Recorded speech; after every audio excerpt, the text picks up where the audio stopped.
Hello Nigerians, we have a breaking news and this is very serious. Osun State has spoken and the whole country is talking about it this morning. Please, before you do anything else, stay with me till the very end of this report because there are layers to this story that you will not get anywhere else.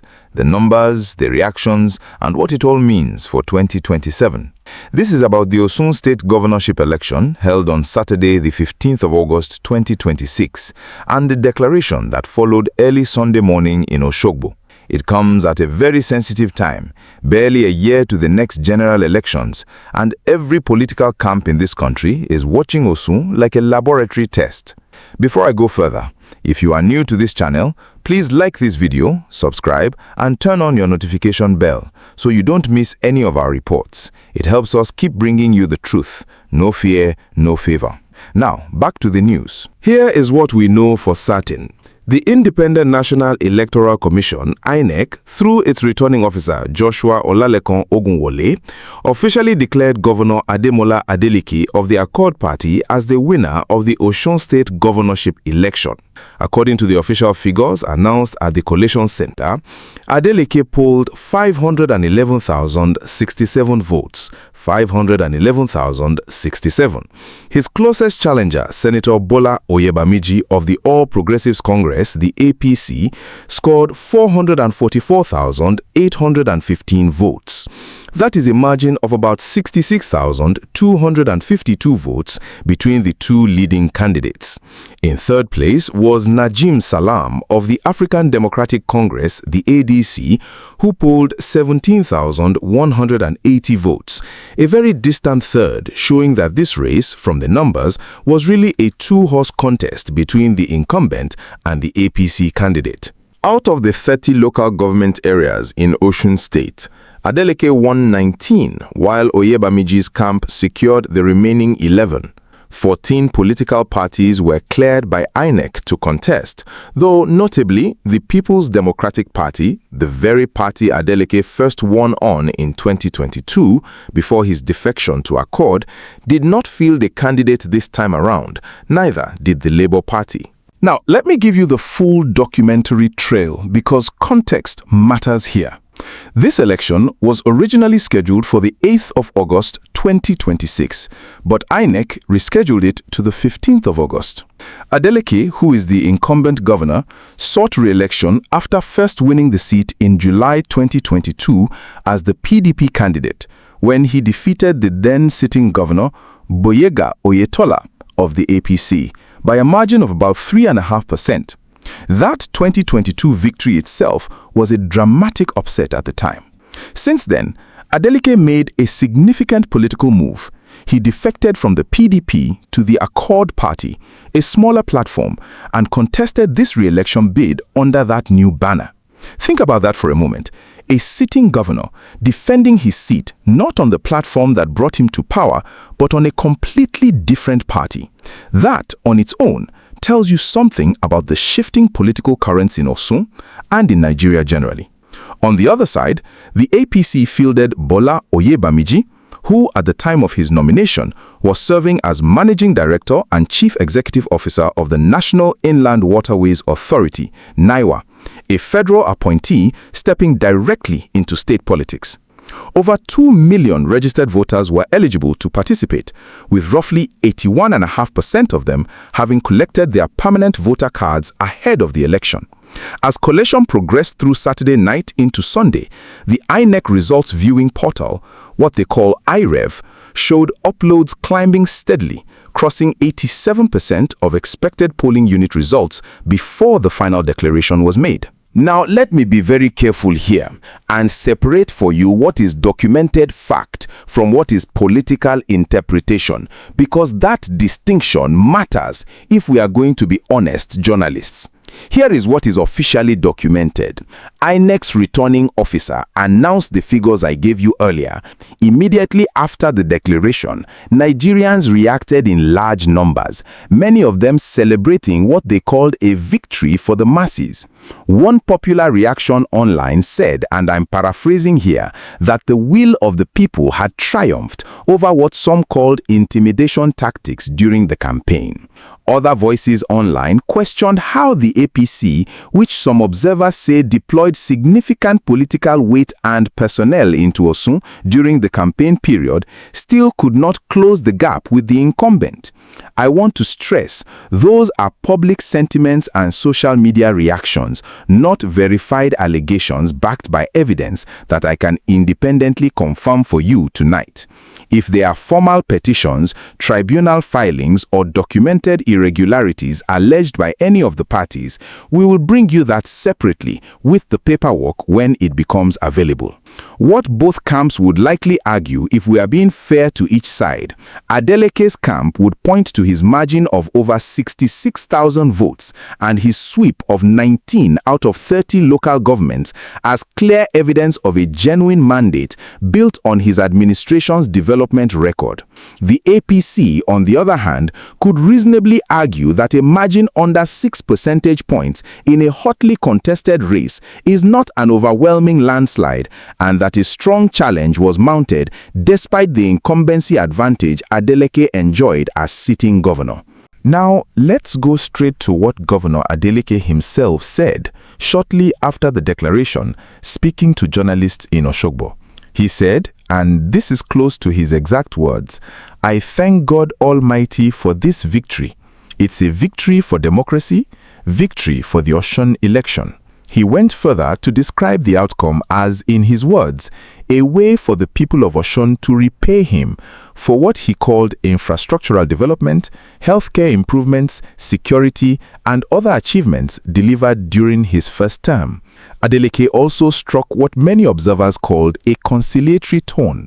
He said, "This is no victor, no vanquished. I want them to come over. I am expecting Oyebamiji to call me and congratulate me." He described himself using his popular political nickname, Imole, meaning light, and said the people had told him directly, in his words, that he had done a lot for them in agriculture, infrastructure, and education. The governor also disclosed something quite significant, that President Bola Tinubu personally called him to congratulate him after the results came in. That detail, if you think about it, is politically loaded because it signals where the presidency's sympathies may lie, even though the APC is Tinubu's own party and Oyebamiji ran under that same platform. When asked directly whether he ever doubted the outcome during the tense collation process, Adeleke was blunt. He said, "No, no, no, I have a God who never fails. He never fails forever." Looking ahead, he laid out an ambition for his second term, to move Osun, in his words, from what he called a civil servant state to an industrial state, with development spread across the entire state rather than concentrated in a few areas. As you would expect, reactions poured in from across Nigeria's political spectrum almost immediately after the declaration. Former Vice President Atiku Abubakar was among those who congratulated Adeleke on his re-election. Peter Obi of the Labour Party also sent his congratulations, with reports quoting him as saying the people of Osun have spoken. These are two of Nigeria's most prominent opposition figures, and their quick congratulatory messages tell you that, at least publicly, there is an acknowledgement across party lines of the outcome, for now. There were also reactions from the entertainment and cultural space, with music star Davido, who hails from Osun State and has been a visible supporter of Adeleke, celebrating the declaration publicly. As for the APC and Bola Oyebamiji directly, as of the time of this recording, Adeleke says he is still expecting a congratulatory call from his rival. We do not yet have Oyebamiji's own detailed public response to the final figures, and if the APC issues an official statement, whether accepting the outcome or raising concerns about the process, we will bring that to you as a follow-up report, with his exact words, not speculation. What's clear, though, is that many Nigerians online are already drawing a straight line from this Osun result to the 2027 general elections, treating this as an early signal, a kind of political weather forecast for how the bigger contest might shape up nationally.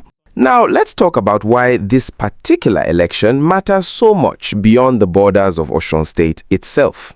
This was described by political observers as the last major off-cycle governorship election before Nigeria heads into the 2027 general elections.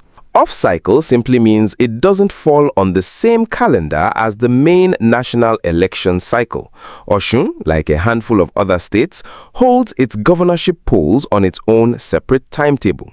Because of that timing, this election became something of a dress rehearsal, a test of INEC's electoral systems, a test of party structures on the ground, and a test of public confidence in the process itself.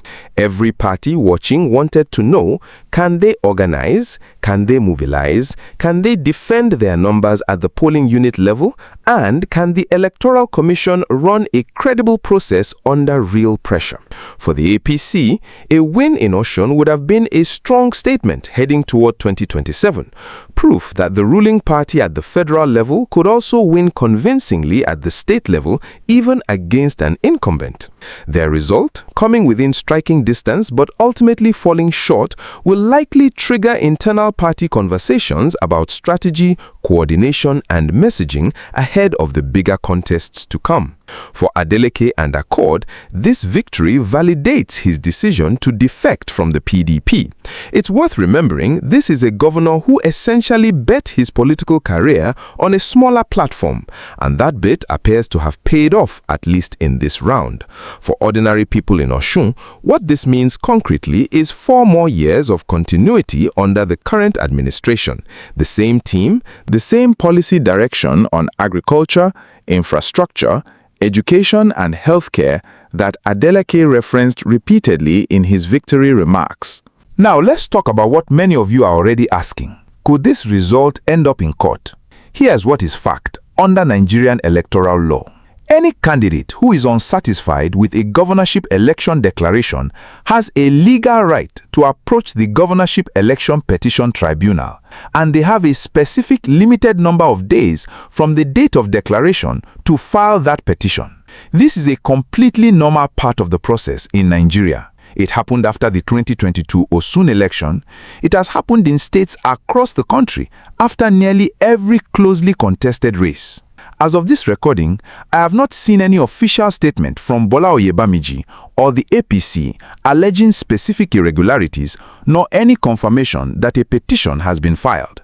What we do know is that Adeleke publicly said he is still expecting a congratulatory call from Oyebamiji, which suggests, at least outwardly, that no formal rejection of the result has been declared yet. So, here's what to actually watch for, not speculate about.